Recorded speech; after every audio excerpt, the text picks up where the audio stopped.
हाथरस में पीड़िता का परिवार इस वक्त खौफ के साए में जी रहा है। आज तक के कैमरे पर हाथरस के पीड़िता के परिवार ने अपना दर्द साझा किया है। परिवार का यह आरोप है कि उनकी जान को खतरा है। ये परिवार अपना गांव छोड़ने तक की बात कर रहा है और सुरक्षा की मांग कर रहा है। मम्मी मुझे जल्दी ले चल, मैं ठीक हो जाऊंगी। मैंने अभी ना मेरे पैर तब तू खड़ी ना हो पाते, बेटा ठीक हो जाएंगे तब तो मम्मी मैं घर ठीक हो जाऊंगी, तुम मुझे ले चल।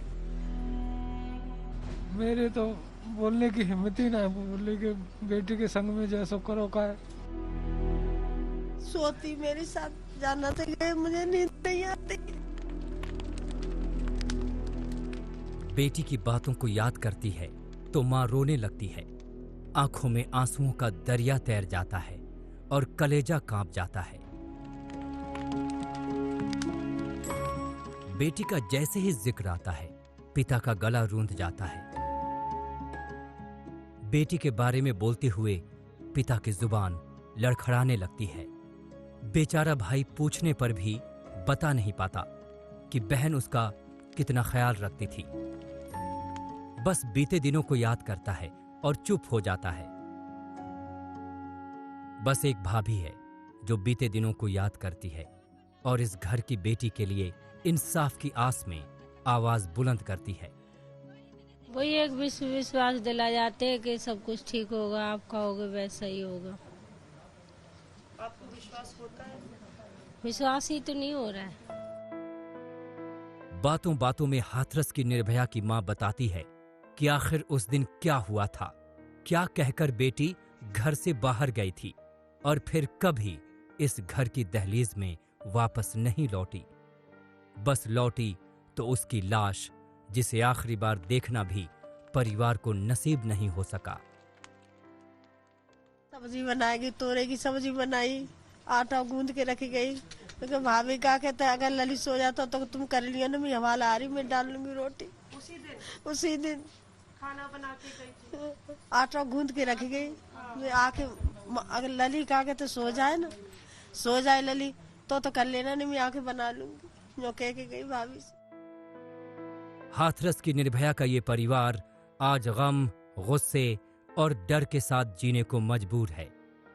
परिवार को बेटी के खोने का गम है, प्रशासन के खिलाफ गुस्सा है और अपनी जान का खतरा भी है। यही वजह है कि जिस गांव में अपनी पूरी जिंदगी गुजार दी, वो गांव अब डराने लगा है।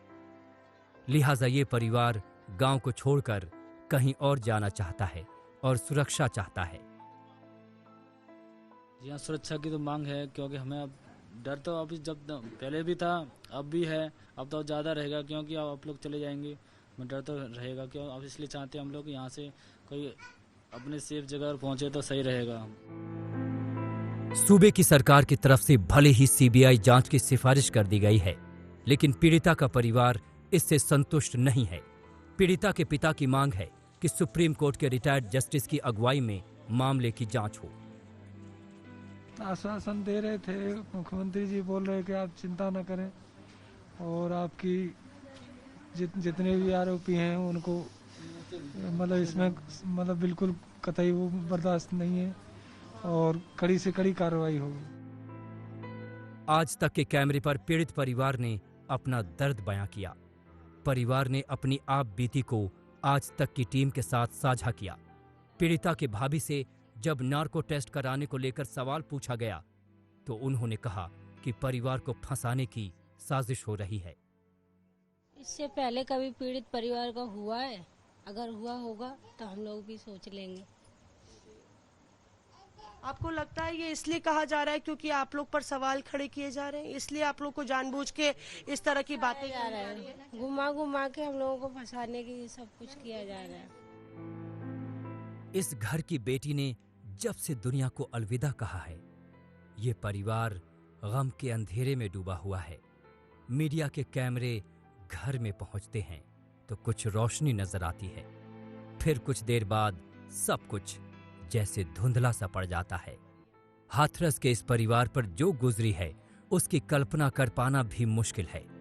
बस उम्मीद यही है कि इस परिवार को इंसाफ मिले और इनके आंसुओं का हिसाब हो। मौसमी सिंह के साथ आशुतोष मिश्रा, हाथरस आज तक।